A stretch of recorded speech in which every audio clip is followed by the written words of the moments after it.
नमस्कार, आर्या न्यूज में आप सभी का स्वागत है। मैं हूं आपके साथ प्रियंका तिवारी।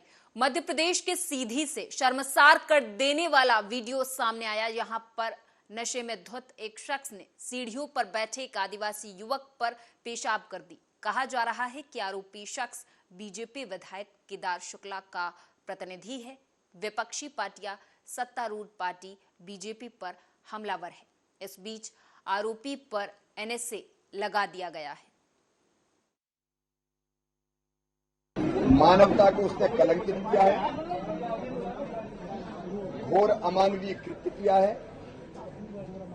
ऐसा अपराध जिसके लिए कठोरतम सजा, कठोरतम शब्द भी कम पड़ता है, लेकिन मैंने निर्देश दिए हैं कि कठोरतम सजा दी जाए, कड़ी से कड़ी कार्रवाई की जाए। ऐसी कार्रवाई जो उदाहरण बने, हम उसको किसी भी कीमत पर छोड़ेंगे नहीं। अपराधी की ना तो कोई जाति होती है, ना कोई धर्म होता है और ना कोई पार्टी होती है। अपराधी केवल अपराधी है, उसे सजा भुगतनी पड़ेगी। जांच के आदेश भी दे दिए हैं, गिरफ्तारी होगी। उसमें मुख्यमंत्री जी बोल चुके हैं, एनएसए लगेगा। इसमें क्या की घटना लगातार आ रही है सर, अपना लगातार कार्रवाई हो रही है, लगातार कार्रवाई हो रही है। सिमरनजीत सिंह मान ने एक विवादित बयान दिया जिसको लेकर चर्चाओं का बाजार गर्म है। सिमरनजीत का कहना है कि अपने अच्छे भविष्य और दहशत के डर से सिख विदेशों की तरफ भाग रहे। भाई अमृतपाल सिंह और साथी सिख नौजवानों को तुरंत रिहा किया जाए। उन्होंने कहा कि एसजीपीसी के चुनाव तुरंत कराए जाएं। इस बीच मोदी सरकार और अजीत डोभाल पर भी उन्होंने निशाना साधा है।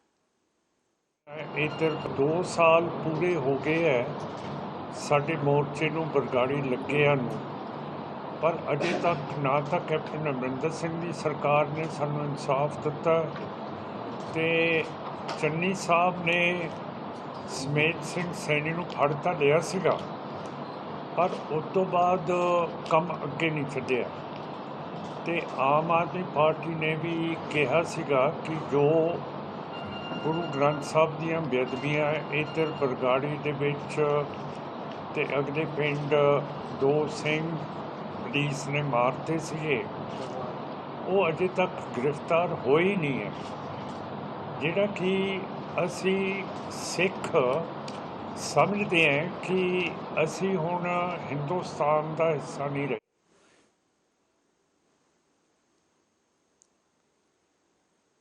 एमपी के सीधी में एक दलित युवक के साथ अमानवीय कृत्य का वीडियो जमकर वायरल हुआ। बताया जा रहा है कि बीजेपी विधायक के प्रतिनिधि ने नशे में धुत होकर सीढ़ियों पर बैठे युवक पर पेशाब कर दी। ये वीडियो वायरल होने के बाद विपक्षी पार्टियों ने सरकार को निशाने पर ले लिया। इसी के साथ पुलिस ने मामले को गंभीरता से लेते हुए एनएसए सहित कई गंभीर धाराओं में कार्रवाई की बात कही। बताया जा रहा है कि सीधी विधायक केदारनाथ शुक्ला का प्रतिनिधि प्रवेश शुक्ला ने नशे में एक आदिवासी युवक पर पेशाब कर दी। इस घटना का वीडियो सामने आया तो पुलिस ने बहरी थाने में केस दर्ज कर लिया। वायरल वीडियो में साथ देखा गया है कि विधायक प्रतिनिधि पीड़ित के ऊपर पेशाब कर रहा है। आरोपी प्रवेश शुक्ला और पीड़ित एक ही गांव में रहते हैं।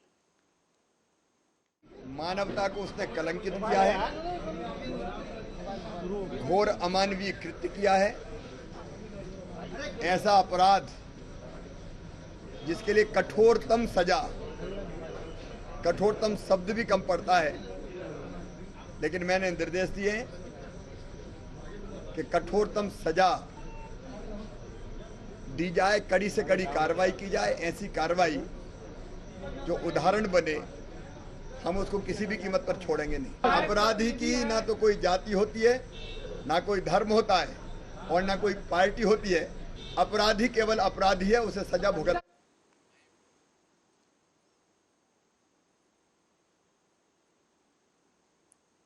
एमपी के रायसेन जिले के सलवानी में बीजेपी कार्यकर्ता प्रत्येक बूथ की मजबूती के लिए काम कर रहे हैं।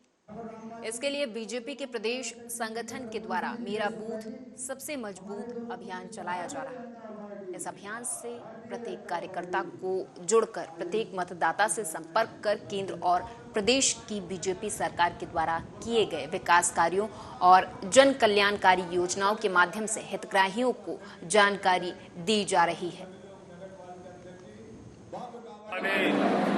गौरव मंडलों के हमारे बूथ की टीम यहाँ सिलवानी में बैठक हुआ, सम्मेलन हुआ है। बड़े उत्साह के साथ सभी कार्यकर्ता शामिल हुए।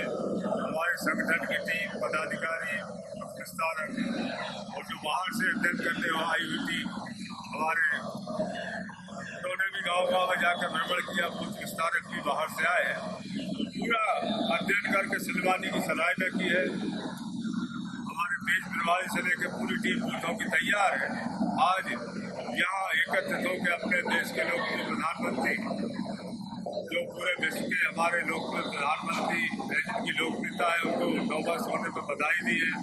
हमारे लोकप्रिय मुख्यमंत्री शिवराज जी चौहान साहब, जिन्होंने हमारे क्षेत्र के लिए विकास की अनेक सौगातें दी है।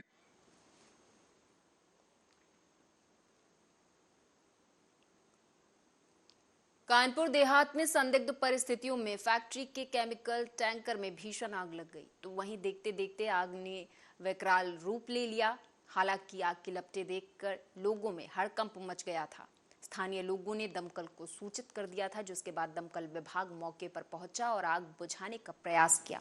हालांकि इस हादसे में कई लोग घायल भी हुए हैं, जिन्हें अस्पताल में भर्ती करा दिया गया है। मेरा नाम माधव बंसल। ये कौन सी फैक्ट्री है? ये बजरंग पेट्रोकेमिकल। अच्छा, आज जो इस टैंकर में आग लगी थी, क्या वजह रही इसका? ये गर्मी का टेम्परेचर होता है ना, वो टेम्परेचर ज़्यादा था, उसकी वजह से आग लगी। अच्छा, कोई क्षति हुई? नहीं, कोई क्षति नहीं हुई। कई लोग झुलसे।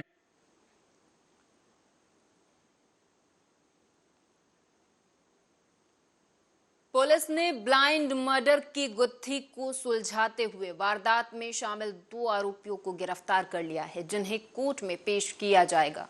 पुलिस से मिली जानकारी के मुताबिक दिव्या नाम की 26 साल की महिला, जो कि शादीशुदा थी और रेवाड़ी से सटे खुशखेड़ा में एक कंपनी में काम करती थी, उसकी दोस्ती दीपक से हुई। जांच में यह भी सामने आया कि दिव्या के संबंध अपने पति से अच्छे नहीं थे, जिस कारण वो दीपक के साथ रहने लगी और गर्भवती हो गई। जब दिव्या ने दीपक से उसके वादे के अनुसार शादी करने की बात कही, तो वो आनाकानी करने लगा और मौका देखकर दिव्या की हत्या कर दी। हालांकि पुलिस ने आरोपी को गिरफ्तार कर लिया है। तिथि 9/12/2022 को ये सुल्तान नहर के पास एक युवती की डेड बॉडी मिली थी, जिसकी शिनाख्त नहीं हो पाई थी, जिसको प्रारंभिक तौर पे देखने से पता लग रहा था कि मुंह पे पत्थर मार के और गला घोट के उसकी हत्या की गई है। तो थाना रामपुरा में इस संबंध में 302 का FIR दर्ज की गई थी और उसके बाद इसकी शिनाख्त काफ़ी टाइम तक नहीं हो पाई थी। उसके बाद जब इसकी तफ्तीश CIA 3 सब इंस्पेक्टर विद्यासागर हैं, इनकी टीम को इसकी जांच दी गई, तो इसकी जो मृतक थी इसकी शिनाख्त हुई, तो इसका नाम दिव्या पता लगा और ये E-पैक कंपनी कोई खुशखेड़ा में है, वहाँ पे ये नौकरी करती थी।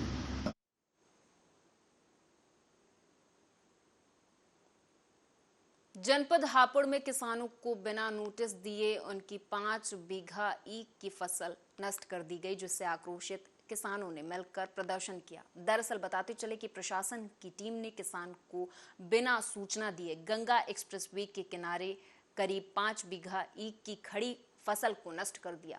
तो वहीं सूचना मिलने के बाद मौके पर पहुंचे ग्रामीणों की अधिकारियों के साथ काफी बहस हुई। हालांकि जब इसका कोई हल नहीं निकला तो गुस्साए किसानों ने प्रदर्शन करना शुरू कर दिया और न्याय की मांग करने लगे।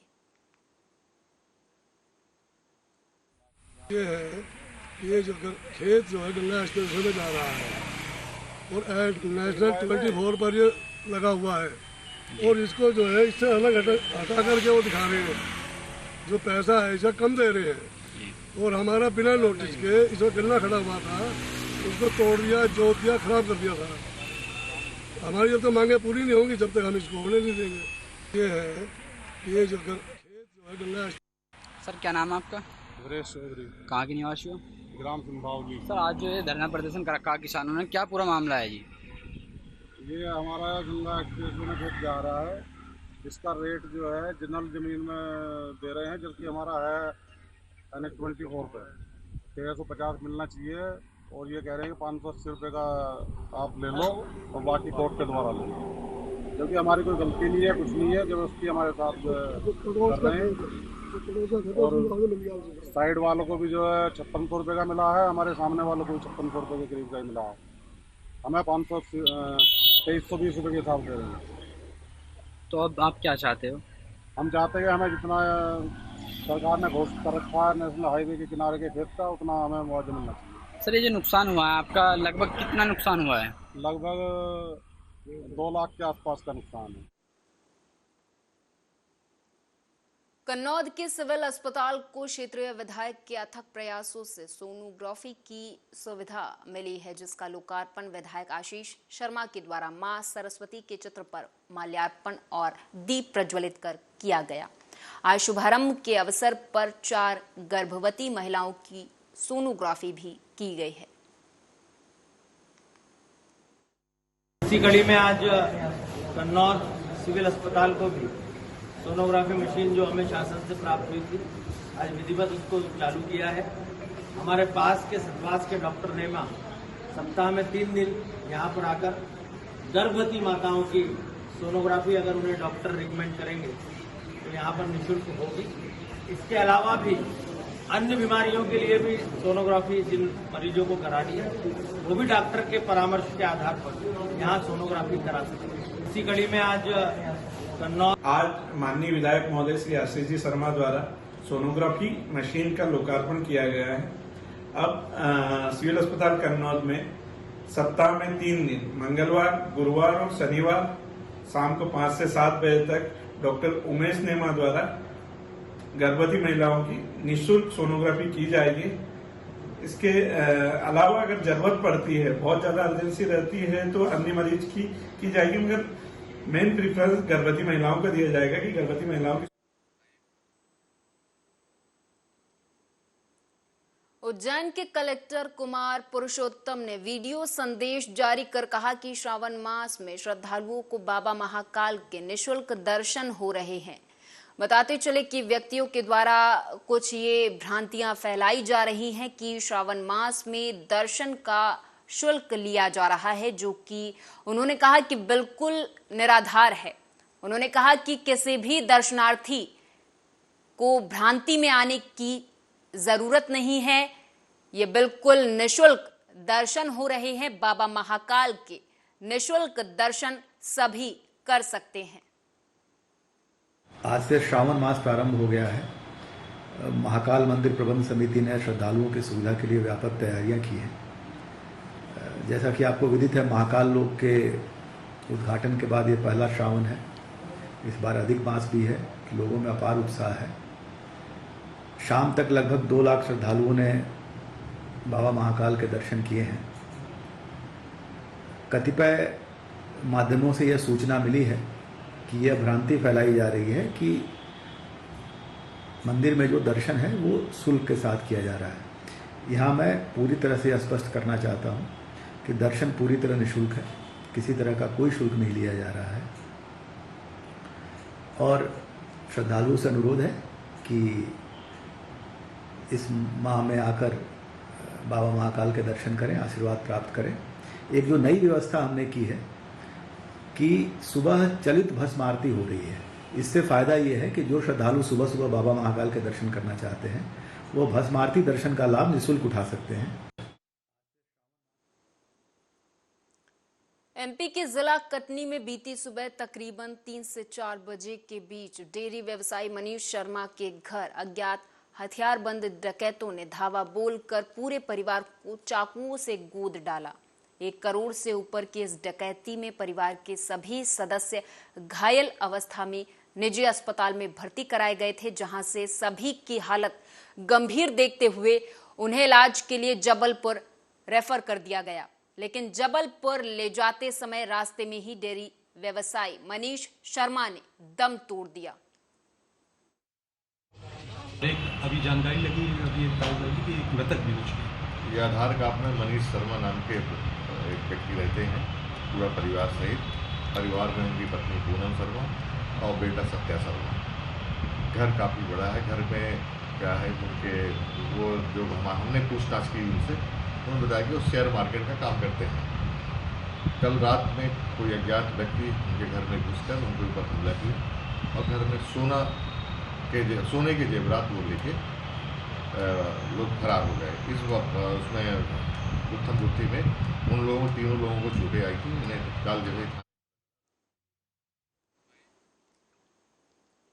माछीवाड़ा साहिब के स्थानीय पुलिस ने गांव तखरन में छापेमारी कर 12 कार्टन अंग्रेजी शराब बरामद की है, जबकि आरोपी बलजीत सिंह बाली मौके से फरार हो गया। पुलिस ने आरोपी के खिलाफ मामला दर्ज करने के बाद बताया कि उन्हें गुप्त सूचना मिली थी कि तखरन चंडीगढ़ ब्रांड की शराब गांव में उतारी जा रही है। सूचना मिलते ही उन्होंने तुरंत कार्रवाई करते हुए आरोपी के घर पर छापेमारी की और 999 और वजीर ब्रांड की 12 बोतलें बरामद की। थाना मुखी डीएसपी मनदीप कौर ने बताया कि आरोपी आसपास के क्षेत्र में अवैध शराब बेचने का कारोबार करता है। उसके खिलाफ पहले ही मामला दर्ज किया जा चुका है, अब उसकी तलाश की जा रही है।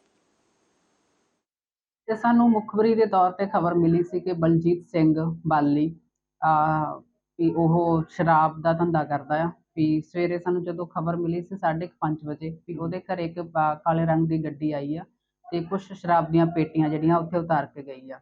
ਤੇ ਅਸੀਂ ਫਿਰ ਆਪਣਾ ਆਈਓ ਜਿਹੜਾ ਸੀ ਸੌਦਾਗਰ ਸਿੰਘ, ਉਹਨੂੰ ਜਦੋਂ ਉੱਥੇ ਉਹ ਗਿਆ ਤਾਂ ਉਹਨੇ ਦੇਖਿਆ ਵੀ ਉੱਥੇ ਸ਼ਰਾਬ ਦੀਆਂ ਪੇਟੀਆਂ ਤੂੜੀ ਵਾਲਾ ਕਮਰਾ ਸੀ ਤੇ ਉੱਥੇ ਪੱਲੀ ਦੇ ਨੀਚੇ ਪਈਆਂ ਸੀ ਤੇ ਸਾਨੂੰ 12 ਸ਼ਰਾਬ ਦੀਆਂ ਪੇਟੀਆਂ ਜਿਹੜੀਆਂ ਉੱਥੋਂ ਅਸੀਂ ਬਰਾਮਦ ਕੀਤੀਆਂ ਆ। ਤੇ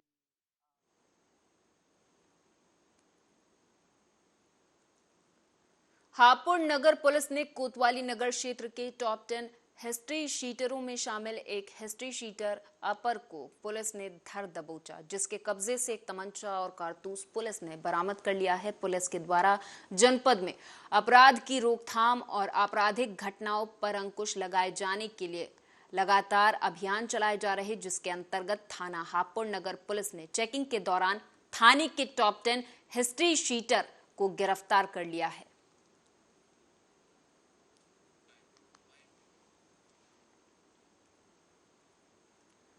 रायबरेली में लगातार हो रही बारिश के चलते घर से बाहर जा रही युवती पर पड़ोसी की दीवार गिर गई। दीवार के मलबे में जब पति गंभीर रूप से बताते चले कि ये महिला घायल हो गई है, इसे जिला अस्पताल में रेफर कर दिया गया है।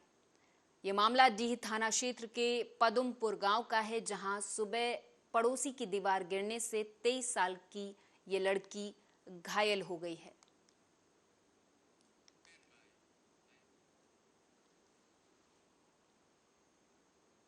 मुरादाबाद में पशु प्रेमी अब्दुल्ला के द्वारा नागफनी इलाके से सोशल मीडिया पर पुलिस से गुहार लगाती हुई एक वीडियो वायरल की गई थी। वायरल वीडियो में अब्दुल्ला नाम के युवक ने मुरादाबाद की नागफनी थाना पुलिस से कुछ इलाकों के नाम बताकर ये मांग की थी कि वो इलाके में पतंग उड़ाने के शौकीन लोगों पर सख्ती करें, ताकि वो लोग अपने शौक के कारण प्रतिबंधित चाइनीज मांझे का इस्तेमाल ना करें।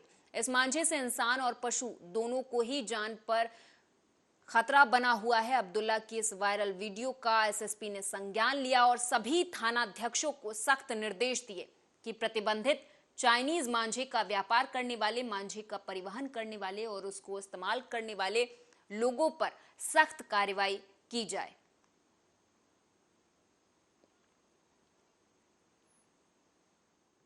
और मांझे को लेकर थोड़ा जागरूक किया लोगों को और बताया कि जैसे कि हमारे पंछी वगैरह ये सब आ जाते हैं उसकी चपेट में, तो उसको लेकर मांझे के लेकर चेतावनी दी है। जी, चेतावनी दी है। इससे पहले मैं इसमें एसएसपी साहब को बहुत बहुत बधाई देना चाहता हूं कि उन्होंने चाइनीज़ मांझे के लिए जो अभियान चलाया है और थाने स्तर पर जो अभियान चलाया है कि जो आज कल शहीद एसओ ने चारों तरफ घूम के चाइनीज़ मांझे के बारे में बताया कि चाइनीज़ मांझा इस्तेमाल करेंगे तो कानूनी कार्रवाई भी की जाएगी और ये एक जानलेवा मांझा है जिससे काफ़ी लोगों की जानें जा चुकी हैं। और ये खुद मेरे साथ एक बार घटना घटित होती है अक्सर। अभी मीडिया के जो सोर्स से जानकारी मिली थी कि सिटी क्षेत्र में विशेष तौर से जो रामगंगा नदी है उसके किनारे पे कुछ लोगों के द्वारा पतंगबाजी की जाती है और उसमें जो चाइनीज़ मांझे का इस्तेमाल किया जाता है और इसी की वजह से वहाँ पे जो उड़ने वाले जो जितने भी हमारे पक्षी हैं उनको कई बार उनकी जान चली जाती है इसी को लेकर। और इससे न केवल पक्षियों की जान जाती है, कई बार ये भी होता है कि जो गली में और जो पतंग कटने के बाद में जो मांझा है वो इधर उधर गिर जाता है और उससे जो व्हीकल चलाने वाले हैं स्पेशली जो 2 व्हीलर पर लोग होते हैं उनको भी जान जाने का इसमें खतरा होता है क्योंकि कई बार गले में चोट लग जाती है उससे। तो इसी को लेकर पूरे सभी को ये अलर्ट जारी किया गया है कि जो इस तरह के जो लोग हैं। एनसीपी टूट पर नेशनल कॉन्फ्रेंस नेता उमर अब्दुल्ला ने प्रतिक्रिया दी। उमर का कहना है कि ये कोई नई बात नहीं है। पिछले कई सालों में हमने देखा है कि कोई ऐसी रियासत नहीं है जहां विपक्ष को तोड़ने की कोशिश नहीं की गई, चाहे मध्य प्रदेश हो, गोवा हो या कर्नाटक। अफसोस की बात यह है लेकिन ये सब जगह हो रहा है। अफसोस की बात है ना, लेकिन ये कोई नई बात नहीं है। पिछले कई सालों में तो हम ये देखते आए हैं, शायद कोई ऐसी रियासत नहीं है जहां पे ऑपोजिशन को तोड़ने की कोशिश नहीं की गई है और हर पार्टी को कहीं कम कहीं ज्यादा इस चीज के लिए निशाना बनाया गया है। मध्य प्रदेश हो, राजस्थान हो, महाराष्ट्र हो, गोवा हो, नॉर्थ ईस्ट हो, हर जगह, कर्नाटका हो, हर जगह हम ये देखते हैं। जम्मू कश्मीर में भी जो पुरानी पार्टियां हैं उनको तोड़ के यहाँ नई पार्टियां बनाई गई जो कि बीजेपी के ज्यादा करीब हैं। तो ये सब जगह यही हो रहा है।